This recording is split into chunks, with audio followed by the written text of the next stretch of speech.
Right then. So, the Neuro Farm.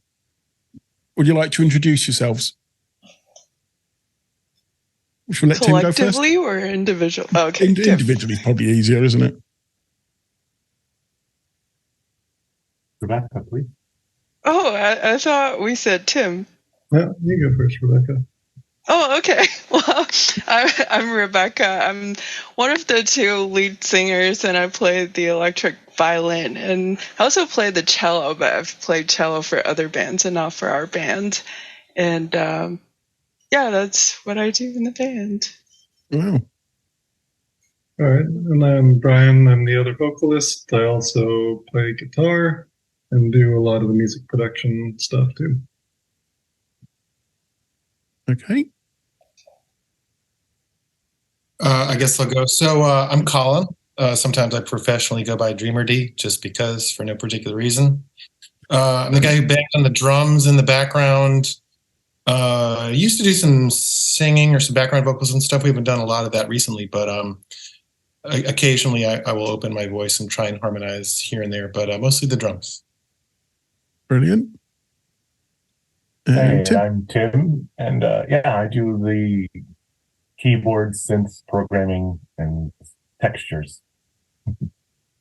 Fantastic. And how did you all get together? I guess I'll tell the origin story. So Brian and I met when we were both doing our PhD in neuroscience. So we were in the same PhD program. And I was actually a year ahead of him. So we met and we realized that we were the only two neuroscience people in our program playing music. So then, of course, we started a band, and that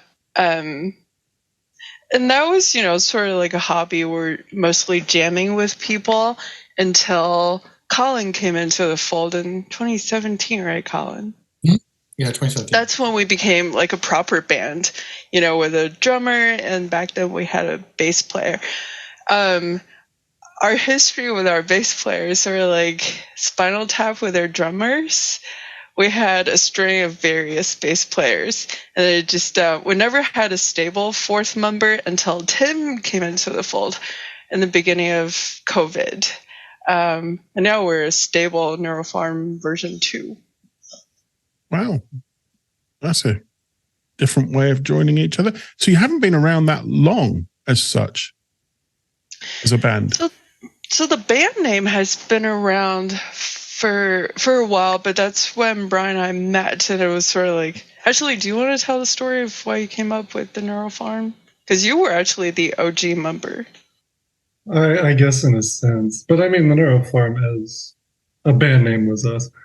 But it's something I thought of when I was in college, just because I was really into neuropharmacology. And I just thought neurofarm sounded cool, and F instead of a PH, you'd have brains growing out of the ground, or crops growing out of a brain. I never decided which I like better. But yeah, that's where the name comes from. Oh, wow, that makes more sense now. Makes a lot of sense. I was going to say, how did you get the name? And it does make sense. And I had thought, something about things growing and things like that. So, yeah, that's great. Brilliant. I love that. Oh, yeah, right. So to answer your question, the band name has been around, but it was sort of like a placeholder. It was mostly the name for our hobby, but then it became a real band in 2017, I would say. And it became a real band in 2020. Yeah. Wow. Yeah. You guys asked me to join in 2020, and since everywhere was locked down, it was basically working on the last full album, Vampire. It was in the writing stage, or at least the songs were they were written. Half of them were already kind of played live as a test, and I joined in to sort of just help out finish the album, and then then the pandemic was finally over. We were able to start performing it live, so I think it sort of really solidified not just the album itself, it solidified, at least for me, my part in the band, because it was just more than doing the synths and recording in the background. So that was your debut album. It was my debut album, but it was not the band's. Not the band's. Yeah. Yeah, so Rebecca and I recorded some stuff way back in the day that frankly wasn't that great. I mean, the songs were all right, but the recording quality was really not very good. It was very much a hobby at the time. Yeah. And then when Colin joined, we did our first, I guess, proper album, which was called The Descent. And then Tim joined in 2020. We did Vampire, which is our really good work that I'm most proud of, for sure. You should be as well. It's absolutely fantastic, that album. Oh, thank you. It really is. I mean, I've grown up on Fields of the Nephilim, Sisters of Mercy, and to hear your album just absolutely blew me away. It was just, wow, this is fantastic. And you've got some songs on there, some tracks, and my goodness, they are such quality. I mean, I went, Purity was such a powerful song, really powerful. You've got Confession. That's just brilliant melody, and it's just fantastic. And then you've got DK. That was just wow. That I know I'm not a fan of bands like Led Zeppelin and things like that, but I just thought DK had the essence of the big songs like Stairway to Heaven and things. It was just such a great track. I mean, it was absolutely brilliant. Oh, absolutely brilliant. I mean, it's just, and the difference in vocals. I mean, you're not male fronted, you're not female fronted, are you? You're both, but you both have this incredible power in your vocals that is so different to each other, but blend on an album so perfectly. And you can kind of favorite one or the other usually in a band where there's both male and female, but with yours, it's just impossible to separate. You've just both got this incredible, I don't know, emotional presence in your vocals. And then the backing of such great music is just phenomenal. You know what? It really is. You know what that means, Mike? That means we're stuck with each other. We can't ever part ways now. We're stuck with each other. Yeah, I agree with that. I agree with that. It's a good problem. You cannot separate you guys. You cannot. And yeah, I think what really highlights how well that works together with both of their voices, whether they're together on a song or back and forth in the album, is also the story behind the album, the story it's telling. Gives sort of a literal voice to the characters that are in the actual Vampire albums and the story of the album. So, and I can let the others talk more about the story, but it was more. That's why I think it worked even better than let's just say for the older material. I guess the story of this I think was so strong and really lended itself to having those two voices. Yeah, I think so. And I think it's it's near on as perfect as you can get to an album, I think. Oh, thank you. It really is so good. I mean, it's phenomenal. It really is. It's very rare you get an album that's every track is so good, but yours has got every track that is really good. So, and it's just everything. It's the powerful, like I said, powerful emotions in the vocals, but it's also the music that's backing those vocals up that is so strong, and it's got power when it needs it. It's got melody when it needs it. It's just fantastic. Fantastic. Oh, I'm melting into a puddle over here. Thank you. Really appreciate it. That's all right. I mean, it's true. I mean, it is it's a real brilliant creation that you've done. So who does the creative work, as in the lyrics and the music? Is it a team effort, or? I guess, yeah, it's evolved over time. But Rebecca and I, well, not always. Rebecca and I split the lyrics and the vocal duties, and we usually sing our own parts, but sometimes we'll write some lyrics for the other person. The music is mostly started from my ideas, but as we go on as a band together, more and more I guess that becomes less the case. Like Confession was Rebecca's idea initially, and on this next album that we're working on now, Tim's really been starting some of the musical ideas. So it's cool how it's evolving, I think. It is. It's really, it's working anyway. That's the great part about maybe it. As you said, Mike, I mean, still as a relatively youngish kind of ensemble, I mean, it's still evolving, we're still figuring it out, which is good. We're just a baby band.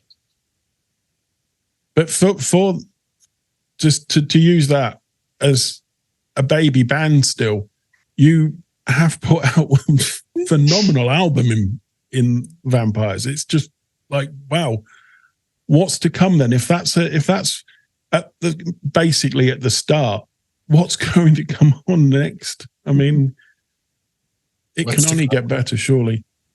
Wow. We certainly hope we haven't peaked already. No, I can't imagine that. World domination. Yeah, well, there's that.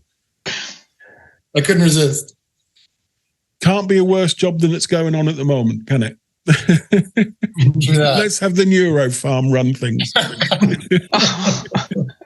So we are actually working on a new album, and I'm pretty excited about this one. I think it's going to be better than Vampire even, because after we wrote The Descent, when Colin came into the band, we were like, oh, damn it, how are we going to top this? And then when we made Vampire, and I was thinking there's no way we're going to ever do anything better. But the new album we're working on, I think it'll be better. Wow. So when's that roughly due? Yeah, we'll see. Our original goal was definitely the fall of this year, but we'll see exactly when it comes together. Things always drag out a little longer than you want them to. Yeah, exactly. What about your image? Where does that stem from? You have an incredible image.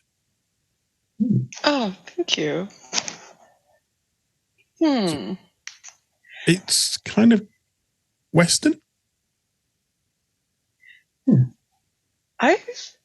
Trying to think. So, because of the Vampire album, Ray, like Tim said, it tells a story about, so it starts with Cain, which is the vampire origin story, and it tells the story of Cain, who's the first biblical vampire. And there's a story arc, and there's a love story, a rebellion, and a revolution, which is Midnight Massacre. So I think, because I guess in a way we're still trying to figure this out, but at least for the Vampire album, at least for me, I adopted more of a old school goth look, because it is sort of the history of vampirism. For the next album, I may actually change up my look, because it's a heavier album, more along the lines of Nine Inch Nails-ish, Rammstein. Okay. It's also aspirational. Oh. But it's a great look that you've got. You've got a great look for this one anyway. I mean, it really is good. Thank you. Oh, thank you. Yeah, and the guys can talk about their look. Yeah, go for it. The vampires. The vampires. Yeah. No, we. I think it was more of. I mean, we were going for. I think even for mostly as basic black. I mean, it keeps it uniform at least. we don't show up to gigs where one of us is in a, some sort of, neon or floral, pastel colors or anything. That it was like, hey, what looks good on stage is, black. And regardless of music, it's just like, no, that's what looks good on stage. But because, as Rebecca was saying, because of the theme of the album itself, we were like, okay, we'll lean into it a little bit more. I think for Rebecca has been, especially sort of what she wears in her outfits, and she sort of naturally becomes the focal point, whether it's a stage show and a literal center stage position that she's usually in. But I think it's, her look is definitely more ornate than anyone else in the band. I think it's because the rest of us just don't want to bother, It's like, oh, Rebecca, you do it. You go ahead and you get your look together, and we'll just support that. We'll just be hanging out. We'll look like we're in a band together, but so we won't stick out. We'll let you be the highlight, and everyone can focus on what you look like on whatever that band photo or whatever it may be. None of us really, I mean, a black hat is not like a headdress or any kind of crown or anything that you would wear in a photo, but we're in the shadows. Aw. And in the black and the red and everything, I mean, that just came out of just, again, the album itself. And I think it just lent itself to the imagery. So whether, it was some of the, videos or things that we put out or other, the artwork itself, especially for the album, it just sort of lends itself to, the black and the red. And again, I think it's very universal. And I think it goes back to, like, again, as Rebecca was saying, sort of the origins. So if we want to call it old school, that's just really, really, really, really old school. I don't know. You talk about the origins of vampirism. It does look cool, though. It is a cool look, and it goes perfectly well with your style of your music. So, which is brilliant. I mean, I think it goes back to all of the things we've all have.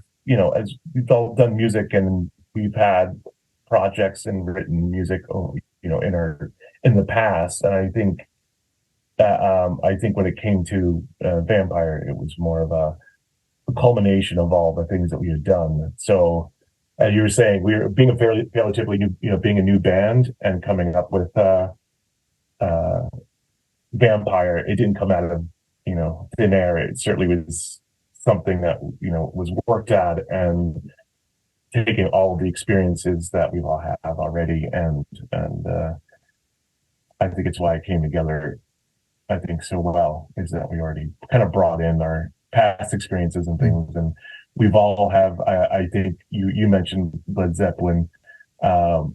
It's probably more of a Pink Floyd and that kind of thing. That I know that when I talked with the others when I joined the band, it turned into our musical interest really did cross over a lot more than I thought it would, and I think the epic album, of the Pink Floyd, sort of that complete album front to back, the concept album, has always been there. It was actually in The Descent before I joined it, but in this one, I think more so than anything, it seems like having those sensibilities and having being fans of those albums, and Pink Floyd, they have the rock in there as well. It's not just psychedelics. It's just, but I think that's an easy thing you can hear throughout the album. You can hear the threads of things like that, and again, we had similar backgrounds. We didn't know it, but when we started working together, we sort of were speaking the same language from the start. Mm-hmm. So have you all been influenced by the same style of music, or has that come from different kind of genres? I mean, we all like different genres, I'm pretty sure. We all have a fairly eclectic background that we're drawing. I think, at least I consider myself to be so. But they harmonize pretty well, our backgrounds. We're drawing from some of the same influences. Like if we like classic rock or something, there's a lot of ways you can dig into that, but Pink Floyd definitely stuck out. And as far as the more similar genres to what we do, Joy Division, Nine Inch Nails, stuff like that would definitely stick out, and we all really like. And what about you, Colin? If you got the same kind of... I would say I kind of like to think about musical. Well, first and foremost, just being a fan of music, I kind of feel like, this is just me speaking, right? Just not for anybody else, but I really, really, really just enjoy good music of just about any style and genre, like whatever it is. I really try very hard to just break down walls and lines and barriers when it comes to musical enjoyment. Like if it's good and you like it, then you like it. That's pretty much it. And so to kind of borrow a corny, overused phrase from a global perspective, and this may or may not be true, but I feel like this. I feel like, musically speaking, a lot of times we're more alike than we are different. And by that, I mean, again, quality music can resonate with just about anybody. And so I feel like that's one thing that brings to the table the opportunity to incorporate a lot of different stylistic influences or interests that end up coming out to sound like, no matter what, it's going to sound like the Neuro Farm, right? This band has a sound to it. It'll probably always have a sound if this remains the core membership of this group. And so you can't ever take that away, but you can sort of add spices and little flavors and textures and tastes to your music that help you evolve and try new things. So as a fan of music, I really appreciate that too. So, I really like everything. I really do. My background is kind of musically diverse, not necessarily by design, but again, just as a fan. So, but I love being in the Neuro Farm. It's a wonderful band to be in terms of bringing ideas to the table if you have some, and sometimes they work, sometimes they don't, but that's part of being in a band. That's fantastic. And Rebecca? So being a string player, I'm probably more influenced by classical music more than anyone else. I remember listening to this one Schumann album and thought, I'm going to be a string player. So my background is definitely more classical. And before meeting Brian, I had a solo project and I was doing mostly new age stuff. And then gradually, as we were playing out, I realized that our sound tends to be darker and the goth community embraced this darkness. So when we did this interview with Chris Cantor from Procession, I said goth sort of happened to us, and I think that's true. That's just the type of music that we end up writing, and the classical sound works really well, with the vampire anthology story. So yeah, more classical than anything else. Yeah, and I don't think we ever set out or planned to create a certain sound. We didn't really have any genre in mind or anything. It's just kind of what our expressions turned into, really, that took us down the sort of darker path. It certainly worked, though, hasn't it? It's come out as a great sound that you've created that's, I would say, quite unique to you guys. I know there's a lot of, especially in the past, there was a lot of goth-style bands and goth bands, and whatever you want to call them, but you've got a very distinct sound. Mike, it is, I will say this too, just to add on to that and what you said. It is really satisfying to express yourself in a way that gets out a certain kind of emotional darkness that you may or may not necessarily have an outlet for. Maybe not everybody does in their lives. I don't know. I think people express their certain sides of their personality or their character in different ways. And certainly when it comes to darker themes, those may or may not necessarily always be the things that you have an available outlet to channel or to communicate about, whatever it is. But, you know, having a musical way to do that is really satisfying. And you know, it doesn't mean that every single day is going to be doom and gloom to the absolute maximum extent possible. But, you know, these are difficult and dark times for a lot of folks and for a lot of reasons. So, you know, I feel like it's kind of a blessing to be able to be in an ensemble where you can channel that into something beautiful, which is hopefully what we do. Well, that's the great thing about it as well. Yeah, because it is kind of dark music, but it's done in a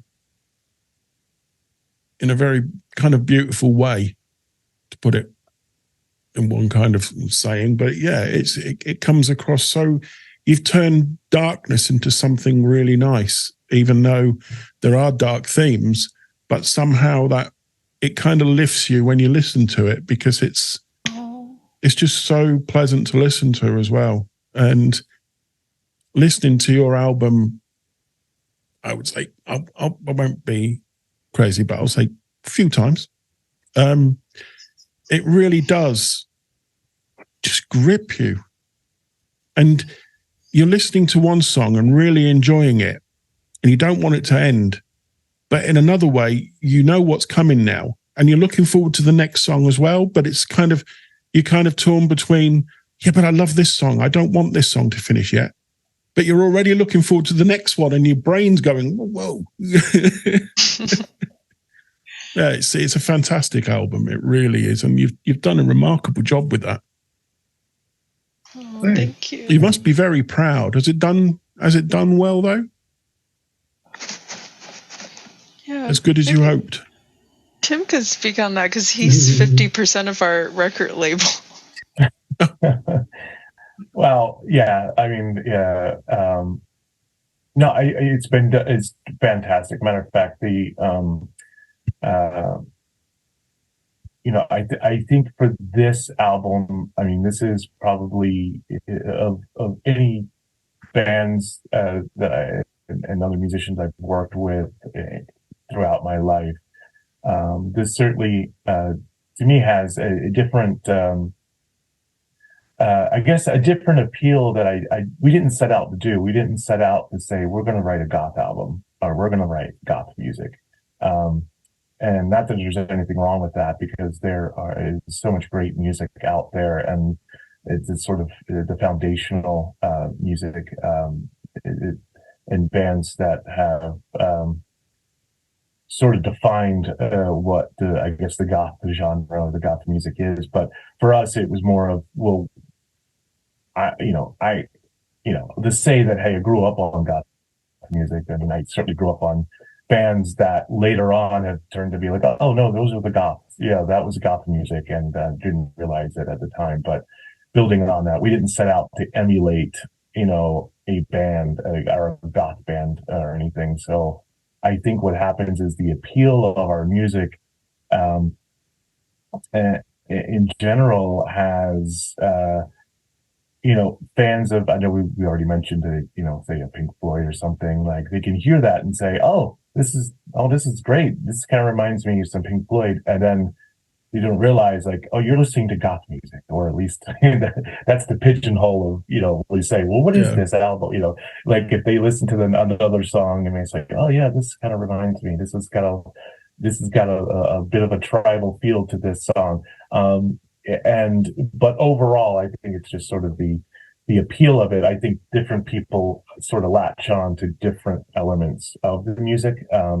It's not that we have an entire community saying this album here is, you have to listen to this, you're going to like this. If you like the, if you're into goth music, this is your music. Because that flavor of music. Some may lean towards electronic and sort of the industrial or that side of things versus I think what we do, which is probably, it's, and a lot of this is with Rebecca and her vocals is a little more the operatic sort of that and a little bit more ethereal than a lot of, but we have elements of all of those things. I think in all the music, we sort of blend it all and not just whatever felt right for those individual songs, but as a collection, I think it has all those flavors. And so I'm answering this very roundabout about because I don't know what defines the success of the album, but I think what really we're finding is that I think it's got a way far broader appeal than I think we could have ever imagined, because people are gravitating towards something on that album. Something about that is grabbing them, and it's not because we're quote unquote goth. It's just they like that darker music, or it's something they feel the emotion behind it, and that it's there's nothing on the surface. I feel like about whether the lyrics or the songs themselves. I think there's always layers and upon layers of people to gravitate towards, and hopefully kind of get lost in, and then the album is over and I just want to listen to it again. So I can see that. I mean, it's quite funny because obviously Rebecca's vocals, it almost reminds me of symphonic metal, but then the music isn't. So you've almost created something almost new. And that's great. Fresh ideas. And it's refreshing to hear something different. And I can see that. I can see a broader appeal like that. I think one of the things that appeals to me most in music is really interesting contrasts.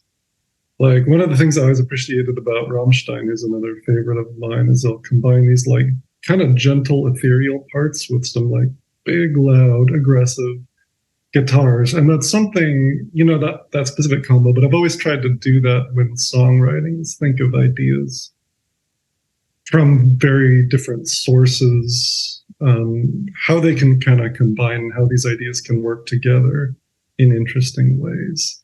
And so I think we've tried to do a lot of that with the Vampire album in particular. And it's something I'm always excited about, and I think getting better at as a musician as I go along.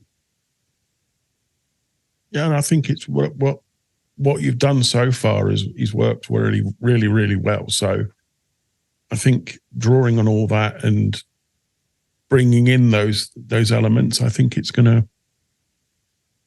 You've got to be so much more successful, haven't you? It's got to appeal to a lot more people. Yeah. So have you got a good fan base? I know probably in America you have, but have you got a fan base outside of America? Some. Interestingly, when we were talking about the different influences, I was just thinking, whenever German radio stations play us, they tend to play Vampire, our gentler songs, and Vampire Maker. And when UK radio stations play us, same with Australia, actually, they tend to play Confession and Midnight Massacre, our more EBM style songs. So it's interesting, what does well in each country. So this is sort of embarrassing. But we've never toured before. We've only been playing in DC, and this is a mistake we will correct this year.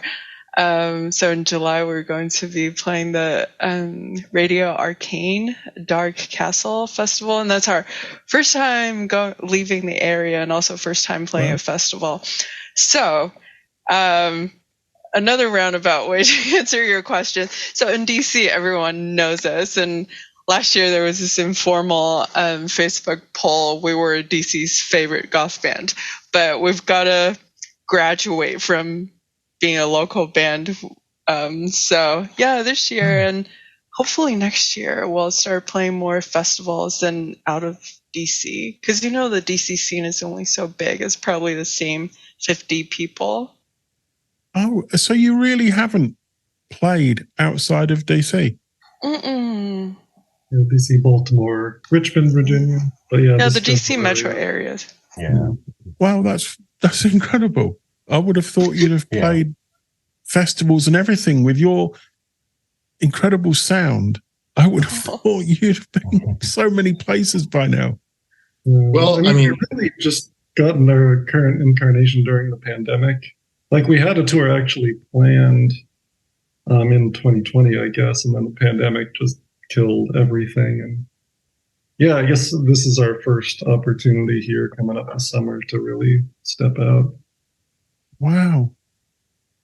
I mean, the album was out and we couldn't even play live for a number of months before to even promote it. And then even during for our live, it was my first time playing live within the band, and we introduced a lot of I guess a different setup than everyone was used to before. And we took a little while to sort of fine tune our live setup.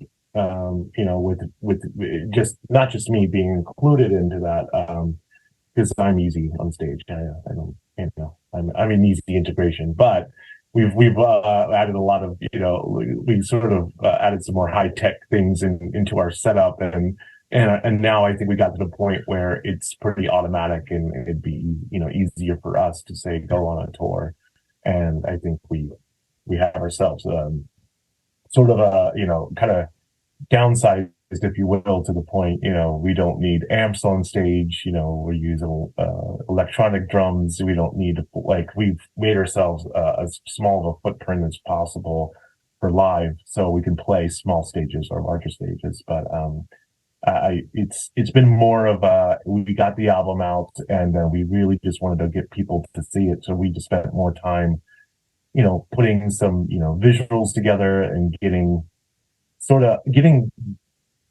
I guess as live music was coming back post-pandemic, was just sort of getting themselves established as a band and on as a live band. And so we would play gigs, but then we would always be asked almost first if any other touring artists were coming through the area.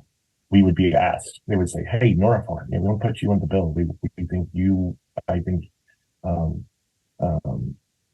the sort of quote another promoter.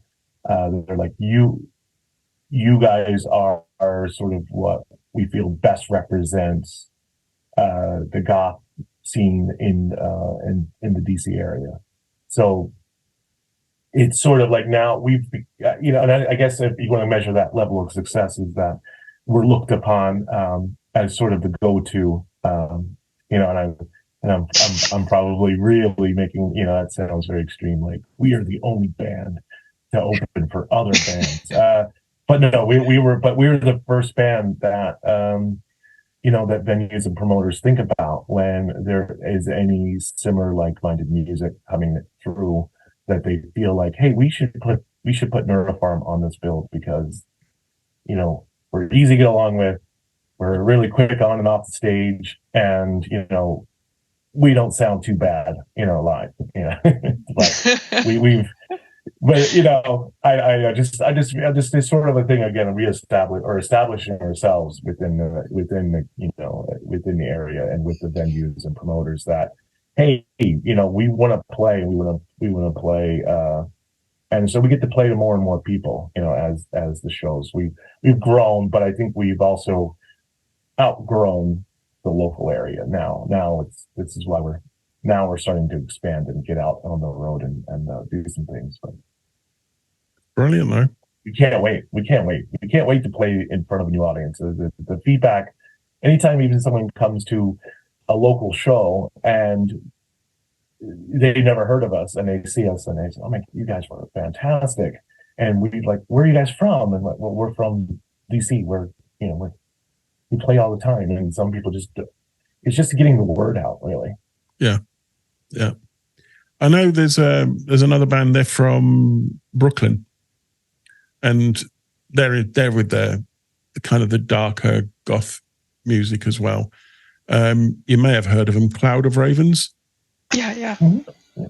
And when I first spoke to them, they were kind of more or less in their area, and they've just finished Europe, and I think they're coming back, and I think they're supporting, I'm pretty sure it's Sisters of Mercy. Oh, wow. So, it's just once you get out there, and I think once the bigger bands and the festivals hear your music, I think that's when you're going to be noticed a lot, which I'm sure of, because I've always loved music, and I have to say, as far as I'll pigeonhole it, goth music, yours is phenomenal. You'd believe you've been a band for decades. Not that you all look old, sorry, I didn't mean it like that. Yes, we are. But the quality of the music, it just gives a presence of this band have been doing this so long. They are so professional at creating great music, because that's what comes across with that album. It just sounds so good. You'd never believe you're quite a new band in relative terms. Like this next record we're going to put out, we're trying to make it like, this is going to be like our Metallica, a Black album, like over the top global popularity. Hey, you never know. You never know. So we're going to be shunned by the local community because we have sold out after selling like 20 billion copies. Well, yeah, we'll have people saying, yeah, Neuro Farm, they were better with, Vampire Days, but you suck because you guys had success. You suck. We hate you now. So many bands have done that. Yeah, I think it's a natural progression of sound of that.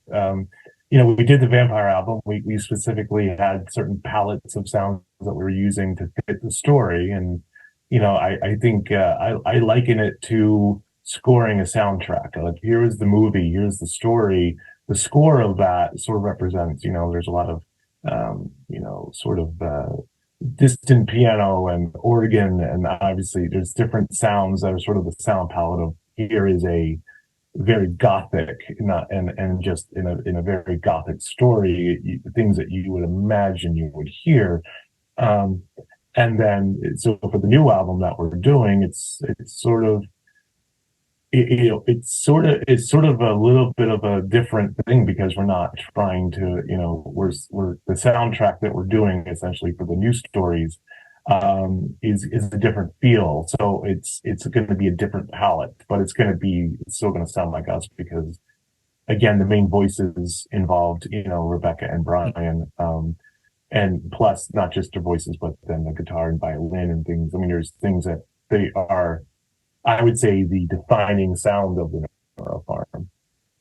And that will always be there. And I think that, you'll just, this new album is probably going to have a little bit of a different feel. And I think it's more of a collection of songs that they don't really tell a story from song to song, but it's more of a collection of ideas that share a lot of similarities. So I think we'll come up with some sort of write up on what is this album about that we'll need to share, because marketing. Yeah. I don't know what it is right now, but we'll come up with something. But there's common themes and threads, but it's not so much a point A to B story of, this is where we started and this is where we end. Your sound with the violins and everything, it's just, was that something that surprised you, that violins could fit into more modern, I would say? I'm not really sure you could say modern, but it is a kind of modern music, to bring the classical into this style. Yeah. Have you ever seen the show Penny Dreadful? Oh no, I've heard of it and I've seen clips of it, but I've never watched it. So you know the general aesthetic of that show, right? It's modern in some ways, but mostly classical. So that's sort of what I envision. And I was never so violin students are usually taught to focus on the techniques, right? So everybody plays to sheet music, and they focus on the subtleties of the techniques, and everyone's goal is to play in a proper orchestra. But I don't have the attention span to, first of all, learn songs on sheet music or have the patience to do so. So even when I was a little kid, I was just, always doing my own thing. So in that sense, I wasn't surprised because I'm not, first of all, I'm not a great violin player, but I would consider myself a violin rebel. I just like fitting violin in wherever I can. Honesty. Yeah. Yeah, because, if I compare myself to classically trained violin players, I'm not nearly as good. I hit. So if you're a violin player, you have to bow one string at a time, right? I often hit other strings when I play, and I hit my band members on stage with my bow. So I'm not very precise, but I think I know where a melody should go. I guess that would be my strength. Yeah, brilliant. So who's been hit by the bow then? Oh yeah, me for sure. Oh, well, I guess we all have. Oh dear. But you haven't seen our live stage. I mean, our live show is very, she's Stabby. wild with that thing. Yeah, just don't ever go for aesthetics then with like a blade on the end or anything, because there's band members. So at some point, I had considered getting a whip to use on stage, but my band members wouldn't let me because they haven't had good luck with my bow. God. That would be the end of you all, wouldn't it? I mean, oh dear. Brilliant. Yeah, how to end a band very quickly. Violinist in band kills other members. That would be so goth. It would be really goth, wouldn't it? I mean, that would be the darker, the dark side of the Neuro Farm. Putting the violence and violins. The violence in violin, that perfect. Oh, hot. Oh dear. Oh, by the way, Tim is the one in the band that tells all the jokes, so there's more where that came from. Well, at least it keeps you all happy and smiling, which is quite ironic for a goth band, isn't it? A dark. I'm actually a very happy person. I'm one of the happiest people I know, I think. Do you know, I've noticed that with other goth bands that I've interviewed, we're all very happy. We are, right? Yeah. It is true. Oh. The music might not come across as it, but in real life, all very happy people. I think it's because you put your dark energy out into the music, so that leaves your life happier because you've had an outlet. I think it was like Colin said earlier, you've got an outlet, which is the music. So you don't keep that all trapped inside. So I think you are happier people in general. Which is there might be something to that. Yeah. I think so. Yeah. I think so. I think that works. I mean, yeah, and then you get to kind of share this side of yourself too with other people. It's not just your own private thing that you're dealing with on your own. It's cool. Yeah, I mean, even when I was a kind of teen, I was very just in a shell, and quite miserable probably. And then I found like goth. First it was a bit of punk for about a year or so, then went on to goth. And I then became a much better, happier person. Because I think there is an outlet there. And it's more, I don't know, it's almost like a family, even though they can be strangers, but you'll still talk to each other. You look after each other. And it's kind of just that, almost like an unwritten rule where you're just there for each other. And I think that makes you happier people. Despite the fact that the image comes across as you're all unhappy all the time.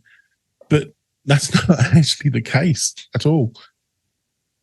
Yeah, I've definitely observed this phenomenon as well, and I've been trying to think of mechanisms to explain that, from a scientist's perspective. And one thing that makes people happy is the sense of belonging. And in the modern society, where a lot of us don't belong to a church or a particular tribe, having this particular community that's unified by the taste for darker things, whether it's makeup, clothing, or music. So there's this group identity in a way that I think gives people this feeling of belonging. And we can be from anywhere in the world, but we have this thing that we share in common. So it's probably the same mechanism that religious people also tend to report greater levels of happiness compared to the general public. Yeah. Yeah. And I think the only difference, I guess, is with religion, it's kind of, you have to go by the rules, where with goth, there is no written rules. It's just there. You're just part of it. Automatically, you're part of it. And it's very accepting as well. Yeah, it's very accepting. And it's can't be a bad thing, that's for sure. Although I think mainstream would probably say it's a bad thing, depressed kids or depressed adults in a lot of cases nowadays. I've often found that at going to gigs, you think you're going to be the oldest one there, and turns out that even the bands are older than you a lot of the time, and it's just like, okay. And also, I've noticed that goth people look younger. You know why? Nobody goes out into the sun, and everyone applies sunscreen. That is true. That is true. Although you say that when the festival's here, during the day they actually have a pool party people can go to. What? But it's funny because you see all the goths there, all dressed in their gear. They haven't got like swimming costumes on or anything. They're not in the pool. They're all standing around talking to each other. And it's just like, the concept of the pool is we stand by that, but we're still going to be dressed. Yeah. Oh, that's awesome. but it's brilliant. It really is. So, but I think you could be right. If they don't go out in the sun and they put so much makeup on them to protect themselves from that. Yeah. Mm-hmm. So, yeah, that might be something in that. Mm-hmm. We went to the beach recently, and I kept thinking, oh, man, we're going to play a show soon, so I can't get any tan lines. So I put on a lot of sunscreen. You've got to protect yourself, otherwise you won't look cool. That's right. Tan lines are not goth. No, you've got to be white and pale, as you can. Mm-hmm. It is funny, but I don't think people mind, though, nowadays. I don't think it's so strict. There might be the odd gatekeeper that follows these odd, bizarre rules that you've got to look a specific way, but I don't think that's there anymore with most people. I think it's just be yourself, be happy, and you're part of it. That's it. Mm-hmm. Which is brilliant. Yeah. Another observation I have is that when Colin first joined the band, we would occasionally, that was before we were fully goth, yep. We would occasionally play with, pop bands and punk bands. I've definitely noticed that goth musicians are a lot happier than pop musicians, and it's kind of counterintuitive, right? Because pop music usually sounds happy, but the people that write those music, write that kind of music, aren't necessarily happy. Yeah, you're right there. And there's another part to that. You said about punk bands. The punk bands I've interviewed, the people are some of the nicest people, even though they sing some of the most aggressive styles, and the way they move around on a stage is so aggressive.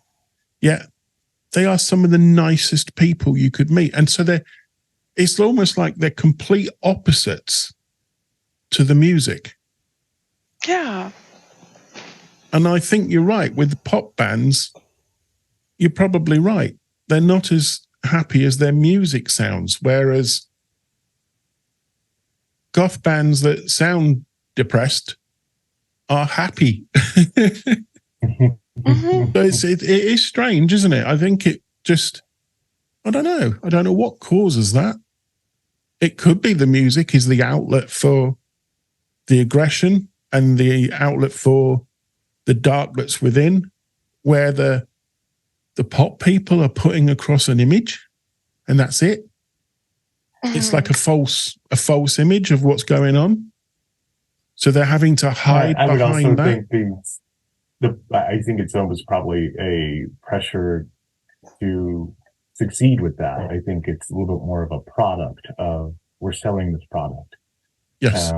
And there's the pressure of it succeeding. So they're going to be quite miserable if they're not receiving the level of success as, mainstream pop artists receiving. It's such a, I think with the music, and I think for us and what we do, we enjoy the music. I don't think we have ideas that, this is something that, 20 years from now, this is what we've been doing to make our living, necessarily. We don't have that pressure on ourselves. We have pressure on ourselves to write good music, to put a good album out, to put, to keep quality, we have a quality level that we want to maintain, but at the same time, I don't think any of us are thinking of, well, if we don't achieve X amount of success, then it's a failure. We don't have that at all. We're not burdening ourselves with that. So I think that's what frees us and allows us to be happy, even outside the band, and be happy and say, oh yeah, this is great.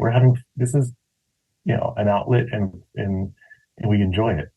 And I think the joy comes out of making music is when you have all those expectations and all the burdens of what you're trying to do, especially if you're emulating some other artist or something else, and you're going to constantly feel like I'm never really as good as that artist. But in our sense, we're just pulling in from all of our experiences and influences, and we're having fun with it. And it's our, going back to the whole outlet thing, it is our outlet, and it's great. And also we're all get along. We're pleasant people, I think.